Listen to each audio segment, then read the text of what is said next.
Hey guys, I know I'm getting to this late. I know that this video is long overdue. I've been seeing you guys in my comments section, talking about everything that's going on and everything that's happened. The first thing I want to say is, I'm sorry, and April Fool's Day, or Happy April Fools, or how do you celebrate it? How do you... I don't know. The point of this is stupid. Hi. Hello. Salutations. My name is Somplex Zero, and today we're doing a Q&A video. I thought that I would try and turn it into a silly little April Fool's Day joke, but I didn't really plan out this video. So now I just feel stupid. So, I am the April Fool. Yay. So as you guys may or may not be aware of, I recently had one of my videos kind of blow up. At least in my own standards, my own regard. I gained 700 of you guys, literally overnight. That's fantastic. And I'm excited to get to know you guys and for you guys to get to know me. So I asked a few times if you guys had any particular questions about me or if you guys wanted to know anything at all. And you guys did want to get to know me. So I thought that was pretty cool. So let's get into it, shall we? First, we have this question here from @Frogstar. How did I come up with my channel name? So it kind of shares the same story of how I came up with my actual name. My old username that I constantly use online wasn't really working for me anymore. I decided that it was time for something new, a little bit of change, if you will. So I went to a random username generator, and eventually the random username generator gave me Sompleth. And I was like, you know what? I really like this. So that started being my username. AKA Stealth is a cooler username, and you guys should subscribe to his channel. Yeah. You're making my editing time go up. You're making my editing time more consistently and stuff. Yeah, subscribe. Anyways, I started using Sompleth, and then I noticed that Sompleth kind of sounded like Somplex, and I really liked the way that sounded too. So slowly, bit by bit, it just became Somplex, and then it became Somplex Zero, and that's where we are now. We have this question from your boy Fredericks Kadon. How much time, aka how many hours, does it take you to make each video? That I'm still trying to figure out.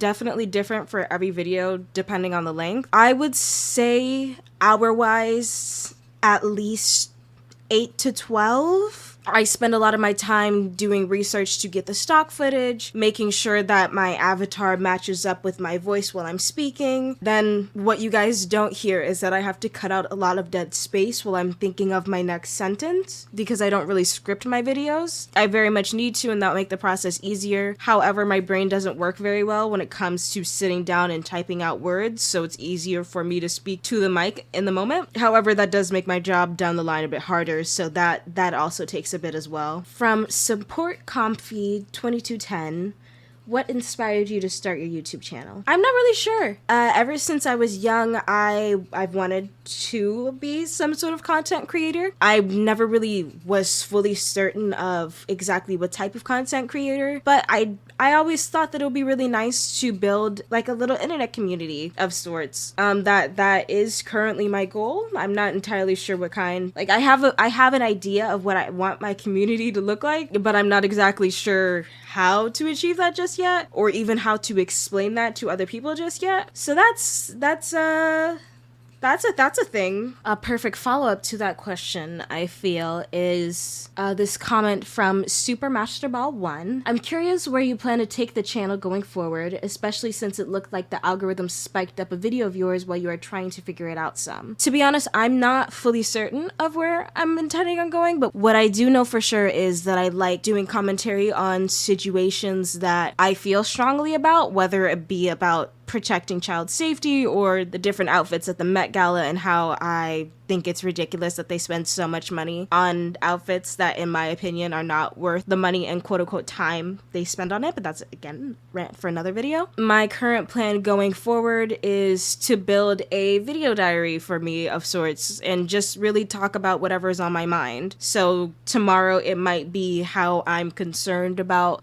young boys on the internet and where different sorts of algorithms lead them down a slippery slope. And the day after that, it might be how I think the Twilight movies were definitely a choice, to say the very least. So nothing really in particular. If I do see that a type of video does perform particularly well, I might lean into that. However, I do intend on avoiding leading into one specific topic. So that's my only real plan there. AudiHV and Miriam Goldstein 8395 actually both asked a very similar question about my acting experiences, how I got into it, what I want to do it again, and stuff along those lines. I do want to go over this in a different video because I do feel like the topic of conversation is a bit too long for this particular video, but I can say that I started acting when I was 2 weeks old. According to my mother, she brought me to an audition. The director said, "Action."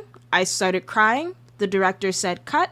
I stopped crying, and from there I was a shoo-in for acting, apparently.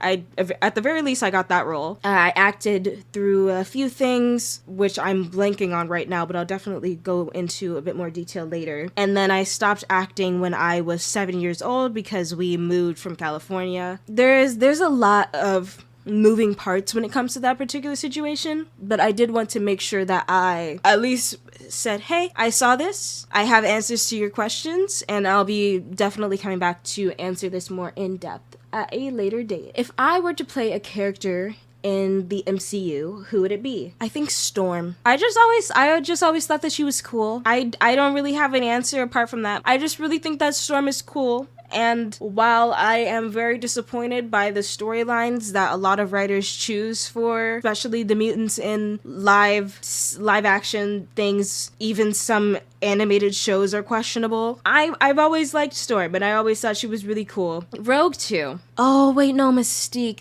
I really like Mystique, and I think that it'll be very cool to like shapeshift into other people. But this isn't what Marvel character you would be. It's what Marvel character would I play, and I would like to play Storm. What is the costume you're most proud of from Amdet 8254? I would definitely say it's my Princess Luna costume. It's the one that I've currently put the most time and energy into. I'm currently working on something that is very quickly approaching similar levels of effort and energy that I'm hoping turned out to be something I'm proud of, because it's a lot of skills that I haven't exactly learned properly yet. But we'll circle back around to that later. For now, it's definitely my Princess Luna costume. From Private Potato, we have the question, what got you into making costumes professionally? I didn't know I was making costumes professionally. I wish I was. Jokes aside, I don't make costumes professionally yet. Maybe I would like to one day. But as far as what got me into making costumes in general, I really like dressing up. When I first started dressing up, I couldn't really afford the costumes, so I was like, okay, let me try and make them. Or there were some things that I saw where I was like, okay, I would really like to own this, but the prices that I'm seeing, I can't really afford. So I decided, you know what, let's try making it ourselves. Before I made my cape, my cloak, whatever it's called, I had my sewing machine for a while, but I really only ever used it to like close up holes that I had, or like try and fix like little things that had ripped apart. Things of that sort. So when I sat down for the first time and sewed my cape together, I was like, wow, this is actually really fun. Maybe I should do this again. So I did do it again and again and again, and I hope to keep doing it again, especially as I try and circulate my way back into the cosplay community that is on the internet and just in my area in general, because I very much like making costumes, and I very much like getting complimented for the costumes that I make. So that's basically it. And yeah, that's about it for right now. I want to try and make sure that I get this video up before midnight on April 1st, because I thought of this idea really late, hence the unscriptedness and unplannedness of everything. But I'm very excited to joke around with you guys properly in the future. If you haven't seen it already and you are interested, there should be a video up on screen about me talking about the build of one of my costumes. And if you're into a little bit more serious, there is something other side regarding a video about my opinion about family vloggers and going into a little bit of my experience with being a child actor and being a child of entertainment in general. video. In the comment section below, you will find links to all my social medias, including a link to my Ko-fi or coffee. So if you guys are interested, why don't you buy me a coffee or a tea, because that's what I have it as, because I don't really drink coffee. It gives me anxiety attacks. Or you guys could just like, comment, and subscribe. And if you really don't want to have a conversation, but you still want to help give a little bit of a boost to the algorithm, why don't you go ahead and comment the word frog? Alrighty, that is all for now, folks. And in case I don't see you, good afternoon, good evening, and good night.